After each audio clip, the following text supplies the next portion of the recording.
Today is the 50th anniversary of something very important, and I think especially when we look at what is happening right now, the 50th anniversary of Israel's attack on the USS Liberty. Thomas Massie had this to say. I'll announce here on your show that on Monday, I will be on the floor of the House speaking to memorialize the fallen crew of the USS Liberty. June 8th, which is Monday, will be the anniversary of the attack that Israel did, unprovoked, violent, deadly attack. 34 crewmen, there were sailors and Marines on board of that ship, and then over 100 were injured, unprovoked. They've since claimed and quickly claimed that it was an accident, a case of mistaken identity. In any case, we deserve, the crew members deserve not to be forgotten. And so we must memorialize them. I'll be doing that on C-SPAN. We're going to make C-SPAN great again on Monday, June 8th. Okay, we'll follow along. And, you know, it's important for us to remember because it... And again, when we look at it, how interesting, considering what is happening right now, how interesting that ship, USS Liberty, was on an NSA spying mission. They were gathering intelligence because it was an ongoing war. It was not acting aggressively. And when Israel said it was a mistake, one shot would be a mistake. But when you make multiple passes over over the ship at a low altitude with the American flag flying, that's not a mistake at that point. You can't keep doing it over and over and over again and claim that it is a mistake. And yet, as we talk about the 50th anniversary of the attack on an intelligence gathering that was happening at that point in time, again, it wasn't a threat to them. You look at how America has been betrayed by people like Jonathan Pollard, who boasts about it, who was honored for doing it by the enemies of America, Benjamin Netanyahu and Miriam Adelson. So he was honored for that, and he has boasted about how they have blackmailed the U.S. in 1973. Henry Kissinger, who was Jewish, but evidently not enough of a Zionist even for people like Jonathan Pollard and Benjamin Netanyahu. Think about that. Let that sink in. Henry Kissinger was not as much of a threat as Netanyahu and Jonathan Pollard. So they were upset with Kissinger, said Jonathan Pollard, because Kissinger didn't want to give them weapons. And they were fighting this war with Egypt. And so they said, well, send your satellite over here and take a look at what we got parked under our wings. And he makes it very clear that it was a nuclear weapon. He won't use that word as if we don't know what he's talking about. He strongly hints, he says, I can't say the word, but it was nuclear blackmail. We're going to start a nuclear war if you don't give us the equipment we want right now. That was what they were demanding. That's our greatest ally, folks. And our greatest ally is now escalating its spying on the U.S., which they do constantly, to the highest level. So we won't be doing a USS Liberty to the Israelis, but the Pentagon's Defense Intelligence Agency said over the weekend the counterintelligence threat level was raised in recent weeks after growing concern that Israeli espionage had become more aggressive than usual. That's right, than usual. It's very aggressive, usually, but it's become much more aggressive. That's from our greatest ally that they keep reminding us, our greatest ally. Again, our greatest ally who drug us into a war that was solely for their benefit. And John Kiriakou, the CIA whistleblower who blew the whistle on the lies about weapons of mass destruction, which basically were coming from Israel anyway. Israel and Gina Haspel of the CIA. Trump talked about how we were lied into that war with lies about weapons of mass destruction. And then he promoted Gina Haspel, who was running the cover-up, promoted her to the head of the CIA. Well, Kiriakou exposed those lies, and he went to jail. The only person who went to jail, not the people who lied us into war, not the people who illegally tortured people, but the guy who blew the whistle went to war. And this is what he's saying about our relationship with Israel and the espionage going on. The Israelis spy on the United States. They've always spied on the United States. Do we spy on them also? No. And that's written in stone at the CIA. We do not spy on Israel. But they openly spy on us. They're all over the country stealing defense secrets. Do we spy on other countries? Yeah, we spy on almost every. Why well, can't we spy not on the them? five. It's a political decision that's been made. Yeah, a political decision in the White House, on Capitol Hill. I guess they made it pretty clear with USS Liberty, you will not spy on us, right? Of course, that's a different type of spying. The Pentagon is increasingly concerned about Israel ramping up its spying on the U.S., recently raising the counterintelligence threat level, a threat level from our greatest ally. And that's what it says right here on NBC. Raising the threat level from America's top ally in the Middle East. If they're our top ally, what does it say about the rest of them? Our top ally is threatening us and escalating the threats. I guess we're hated by everybody because of Trump anyway. So to the highest level, according to 2 U.S. officials and 1 former U.S. official, the Pentagon's Defense Intelligence Agency in recent weeks issued new counterintelligence threat assessment, raising tensions between Israel and the U.S. over the way forward in this war with Iran that they lied us into for their own benefit, not for our benefit, against our interests, against our well-being, and against all law and ethics as well. The DIA posted an internal message that raised the level for Israel to, quote, critical. Now, in terms of context here, they don't say how many different threat levels there are. I don't know if this is DEFCON 3 or 5 or whatever, if you're looking at the nuclear threat levels, but critical. Concerns within the Pentagon that Israel is making a particular effort to surveil U.S. officials, top U.S. officials, to get information on the Trump administration's internal deliberations.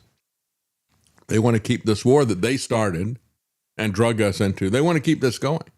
No peace. Israel will burn down the entire global economy for their own benefit. And they don't care what it does to them or anybody else. They are mad, as in insane. You want to talk about mutual assured destruction? That's what we get when we merge the United States with Israel, which is what they're now working on in this context. I mean, at the same time, we have the highest threat level from Israel that we've ever had, and that's saying something. And we're not allowed to spy on them because remember that last time we spied on them, they murdered all those sailors, right? And yet we want to unify our defense, the IDF, with the Pentagon? Seriously? That's what the GOP wants to do, frankly. The DIA assessment includes a 7-page document. It features a chart. An assessment of Israel is that its ability to conduct human espionage and technical collection is at a critical level, according to the official. It also identifies a series of specific incidents that heightened U.S. concerns.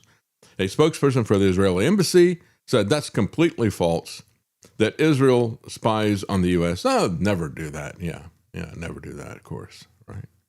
Israeli intelligence collection efforts are aimed at its enemies, not at its allies. And yet, how is it that you had Benjamin Netanyahu meet Jonathan Pollard as he's getting off the plane, flown by Miriam Adelson? Oh, they never spy on their allies?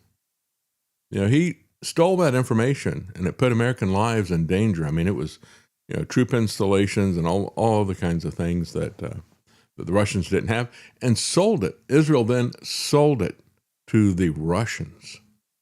Yeah, that's your ally right there. And used it for their own benefit. They wanted to do a prisoner exchange. So they were willing to trade American lives for Israeli lives, and they were willing to steal the information in order to make that trade and to betray America. That's what the Jonathan Pollard case is all about. And now he's out there pushing and pushing and pushing through Mark Levin and others, pushing a nuclear attack on Iran. Because they understand that's the only way that they're going to win. While they talk about Iran being a nuclear threat, let me tell you who the real nuclear threat is. Worse than the Ayatollah. Jonathan Pollard, Mark Levin. You're worse, Levin, than the Ayatollah. You're out there pushing for nuclear war, something not even they did. And Jonathan Pollard as well. You're worse than the Ayatollah. A White House official said, this entire story is false. Yet current and former U.S. officials said Israel's recent efforts have gone well beyond what is typical and expected espionage. That was what USS Liberty was doing when they attacked it. The heightened alert comes as supposedly Trump and Netanyahu have clashed over the war with Iran and so forth. So as we pointed out, this is what I Marty came up with. He put up a Trump Elvis, said "caught in a trap." What the f*** are you doing? And sorry, that's not it. Where is it? We got the wrong one. Here we go. Here's Trump's going to do this number, I think, for his 80th birthday because he's more popular than Elvis, he told us. I can't walk around. And the lyrics are so appropriate. I love you too much, baby. BB, I love you too much, BB. Why can't you see? Yeah, they all see what you're doing to me. When you don't believe a word I'm saying. We can't go on together with suspicious minds. Yeah, that's right. Suspicious minds, and they keep spying on each other. And of course, no one believes a word that Trump is saying. He says one thing, and then within a matter of hours, he says something completely different. The U.S. already takes extra precautions when visiting Israel, said one of the current U.S. officials. They're well known to aggressively collect. He said, under U.S. law, the FBI has a leading role in counterintelligence efforts. So I'm sure that Kash Patel's Keystone Cops, the Kash Keystone Cops, are going to be right on top of this. They'll take care of it all, right? Don't you think? No, I don't think so. Top U.S. officials often take extra care when traveling to Israel. They use burner phones. They take extreme caution when speaking in hotel rooms during official trips. They're such a great ally of ours that when you go to the country, you got to take a burner phone. In the 1980s, spying by Israel caused a rift with Washington. The U.S. Naval Intelligence analyst Jonathan Pollard, spending 30 years in prison after he was found to have sold suitcases of top secret documents to Israel. And again, it wasn't just him, but the implications are that his father stole the plans that gave them the nuclear bomb. That has not been proven, but it has been proven what Pollard did. And then when he gave all that information to Israel, they betrayed USA. They betrayed American lives in order to get their people out of prison. Selling these secrets to Russia. We hear all the time, Russia is such a great enemy. Well, they're such a great enemy. Shouldn't it be outrageous what Jonathan Pollard did? And if it's outrageous that Russia interferes with elections, which I've not seen any proof of that, but it's out in the open what AIPAC and Israel is doing with our elections, and nobody will talk about it. No one in the mainstream media will talk about that. That truly is an outrage. The Pentagon is boosting Israeli spying threat to critical, says RT. The aggressiveness with which Israeli spy services have surveilled top U.S. officials since the start of Trump's second term has been, quote, unhinged, says the New York Times, citing a senior official. Absolutely unhinged. Well, Trump himself is unhinged. By the way, when you look at this, the U.S. appears to be a pretty soft target for any spies. I mean, we had this program, if you remember, we had Vault 7 that was a way for American intelligence agencies to hack into other countries and make it look like they were somebody else. They could assume the identity of anyone, friend or foe. So they can make it look like they were Russian or Chinese, or they can make it look like they were British or Israeli or whatever. Well, that's great, except that the hackers got hacked. The CIA lost Vault 7, and it was published and it was distributed to everybody. So that's why whenever they tell you that we have been, we've had a cyber attack from a particular country, they're lying to you. They don't know that. They can't know that. And so we have seen data from the Pentagon and from the U.S. government hacked and stolen all the time. And yet, here's a good example. You got an ex-CIA guy who was hoarding gold. All the money that he was making, he wisely put into gold. he didn't put the money into the wrong thing, but he did the wrong thing and he got caught doing the wrong thing. But this is a CIA guy. Federal prosecutors are alleging a former CIA official is accused of stealing millions of dollars after $40 million in gold bars are found in his home. Simply created a top secret program to skim the cash for him. Isn't that interesting? And so that's what he did with it. He didn't want to put it in the bank. He didn't want to put it in paper fiat currency. So he started stacking gold bars, a lot of them. Honestly, a corrupt agent just filling his pockets with the cash is one of the less nefarious uses the CIA would put its budget to. That's right. That's right. Yeah, at least he didn't start any wars, overthrow any governments, or assassinate any people, right? This is the in best it for the money. intelligence we've purchased. It's not destructive. He created a fraudulent special access program, one of the government's most tightly controlled classifications that limits oversight by officials, even if they have the highest security clearances, which he did. He had top secret clearance. You know, we vet the people very, very carefully so we don't have these types of things. The suspect in the case is David Rush, who holds top secret security clearance. Authorities say they found $40 million worth of gold bars, $2 million in cash, and dozens of very expensive exotic watches in his home. Well, again, he had a ratio of 20 to 1 over the of cash of gold versus cash, so that was pretty wise. Although he sunk a lot of money into watches, we always laugh about that. People's expensive watches. Lance always will say it must keep really good time. For people to pay that much money for watches, it's something I don't understand. It's something Alex was into, Alex Jones. But GeoPeepers, that's what we should call them. The GeoPeepers. That's these guys who are looking out for the best interest of Israel, the GeoPeepers. Keep those peepers peeled for what Israel wants.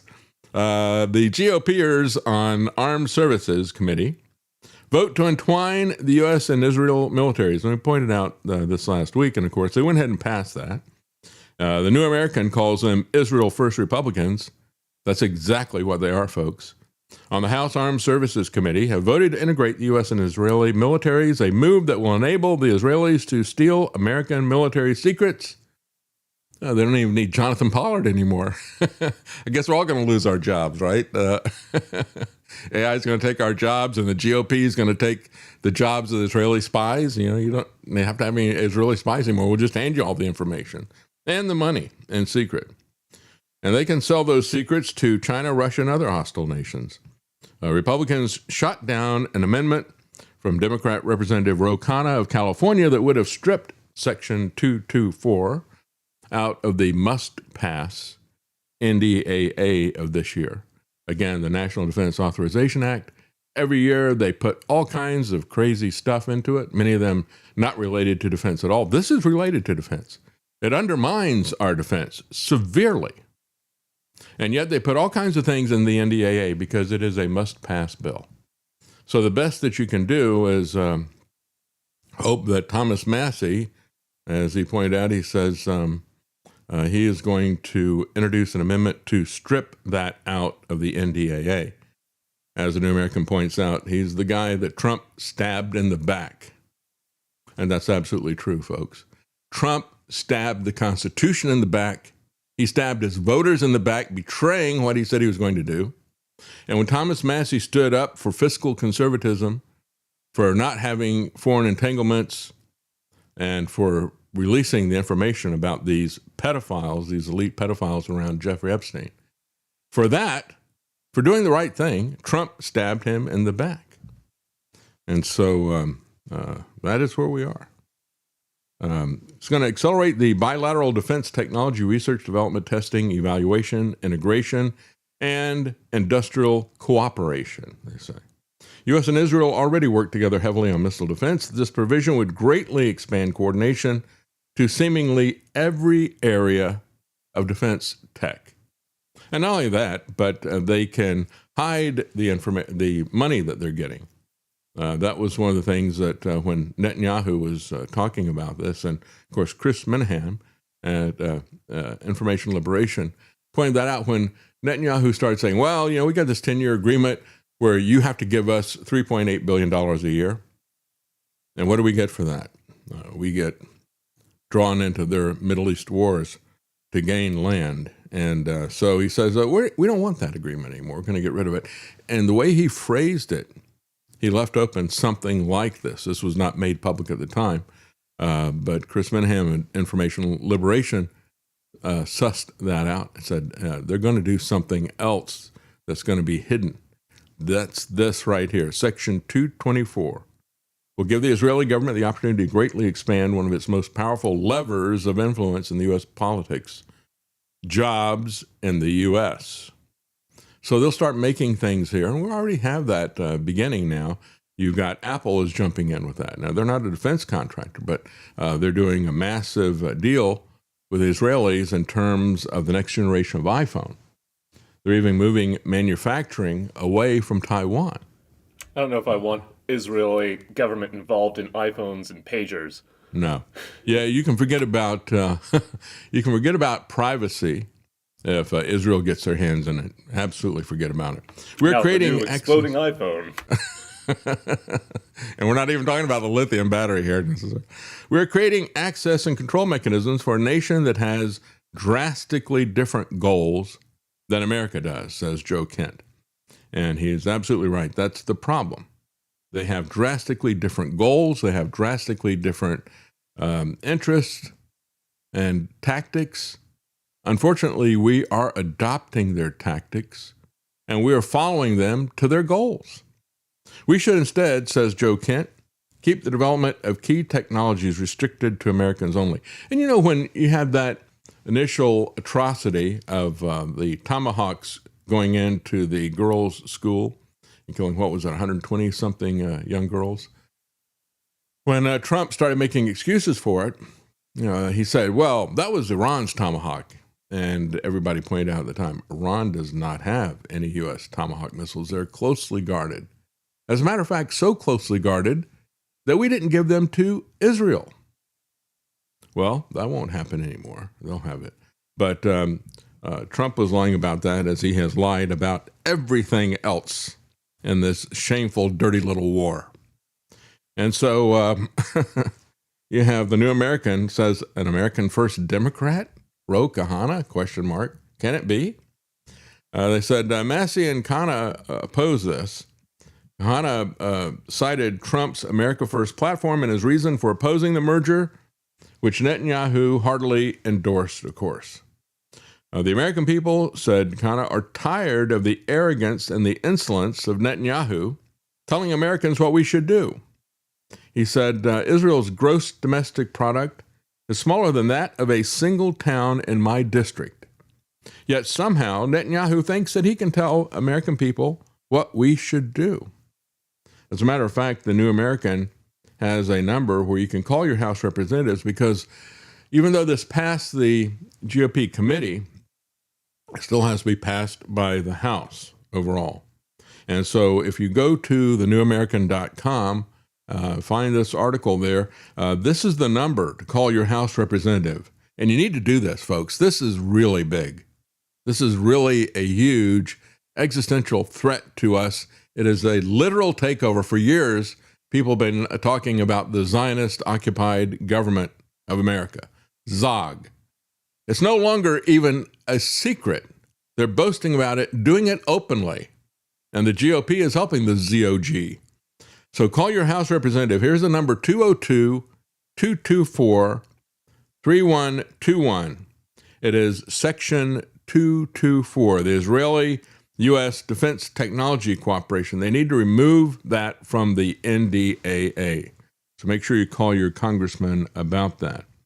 And so when we look at what is being said with all this, we have the bipartisan Make Israel Great Again traitors. The American people are tired of the arrogance and insolence of Prime Minister Netanyahu telling America what we should do. The entire country of Israel has a GDP that is less than a single town in my district. Yet somehow Netanyahu thinks he can tell the American people what we should do. The person who's most upset with him right now is President Donald Trump. And everyone, Supposedly, I don't buy that. whether a Republican, an independent, or a Democrat, says that we need to tell Netanyahu that America calls the shots, not the prime minister of any other country. They want less cooperation and blank checks to Israel, not more. Only the United States Congress would dream up at this moment, let's actually do more for Israel, not less. And that's Because they want more money from Israel. It's a pretty simple thing. Should we do more for Israel than we already do, or should we do less? If you think we should do more for Israel, you should be against my amendment. If you think we should do less for Israel at the time that he's arrogantly telling Donald Trump what to do, then you should be for my amendment. Now, let me just be clear. Mr. Netanyahu actually wrote to a member of Congress to put this Section 224 into the bill. Yeah, and that's why what he said about Israel's GDP being small is so relevant. They are blackmailing us with our own money. They get this massive amount of money from Congress, and then they bribe the congressmen with that, and then get even more from us. Talk about using other people's money. Talk about leverage. It is the essential leverage that they have there. And so he says when Trump ran, he ran on America first. That includes American interests against any foreign country. We should have American sovereignty. We should make it clear when we strike this section 224. If we want to give aid to Israel and we want to sell them weapons, that should be a vote for the entire Congress. But they want to take that off of the plate. And we're supposed to believe that there is this lover's spat between Trump and Netanyahu. As I played on Friday, one person took the words of Trump, and it's all about how they're said, isn't it, in that phone call? Oops, sorry, I did the wrong one again here. Let's see. Hang on a second. Where is it? Right here. What the f*** are you doing? You're f***ing crazy, Daddy. You'd be in prison if it weren't for me. You're so bad. Oh, stop. Everybody hates you now. Everybody hates Israel because of this. Not me, though.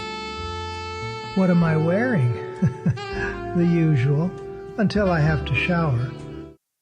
Yeah, that's more like it. That's supposedly the two of them are at odds and criticizing each other. We're not even allowed to spy on them. How angry could Trump get? Is he going to threaten to actually use intelligence on them like he does every other country on the world? Massey explained on X that the committee vote on Section 224 would not be the last word. Of course, there will be a vote from the entire Congress, but don't count on being able to take that out without massive opposition, public opposition. And of course, people were able to do that on the Epstein situation. Look at the extraordinary lengths that Mike Johnson and others went to stop that vote. He kicked out Congress weeks early in terms of they take the entire month of August off, but he shut it down weeks early. And then he waited for several weeks to reopen it because he didn't want to have, there had been an election, a replacement election, and there was both the Democrat and the Republican who were running in that election said they were going to vote to release the Epstein files. And even though the Republican said he would, he still lost because of this type of thing. So he waited and didn't want to seat the Democrat because he didn't want to have that vote. Then at the 11th hour, Trump comes in and says, all right, now I want all the GOP to vote for this release of the Epstein files because he didn't want to be perceived as being a loser, which he is. And same thing that he's saying now about the modifications of the JFK library. Well, I took my name off that. Well, the judge ordered that his name be taken off of there. And he says, and I shut down this festival thing.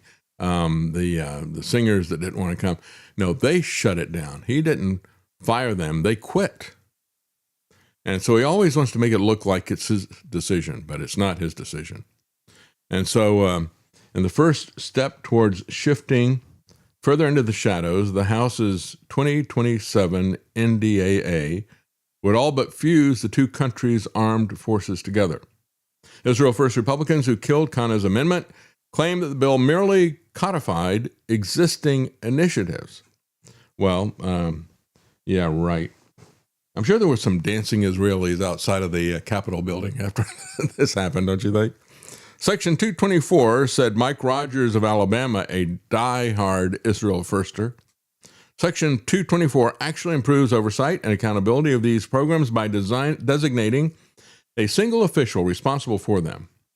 So we'll have a single official responsible for this, not the entire Congress voting on this. Just like we got a single official who decides that he's going to take us into war. A single official who decides that he's going to set up global tariffs to increase the price of everything, not just finished goods, but all the components coming into America to be used to manufacture things. That's done by one single official. This will be done by a single official that you don't even vote for. If true, says the New American, Rogers must explain which official will keep an eye on Israel to ensure that it doesn't retail American secrets to other countries. Again, Israel's not worried about this. On the 50th anniversary of the USS Liberty attack, they're pushing this thing through.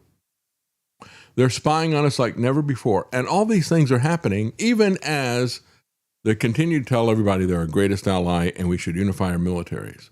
Spying on us, attacking our ships, but they're our greatest ally. And certainly we can trust them, don't you think? Well, I don't think so. And it is going to be, as they pointed out, a way for them to blackmail us with jobs in the military-industrial complex.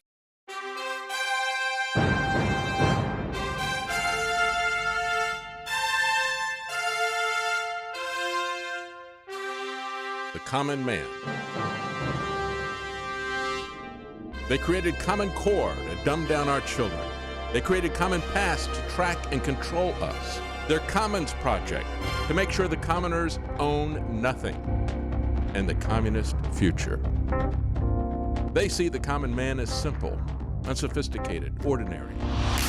But each of us has worth and dignity created in the image of God. That is what we have in common. That is what they want to take away. Their most powerful weapons are isolation, deception, intimidation. They desire to know everything about us while they hide everything from us. It's time to turn that around and expose what they want to hide. Please share the information and links you'll find at thedavidknightshow.com.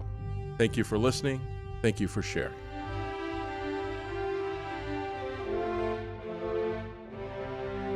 If you can't support us financially, please keep us in your prayers. thedavidknightshow.com.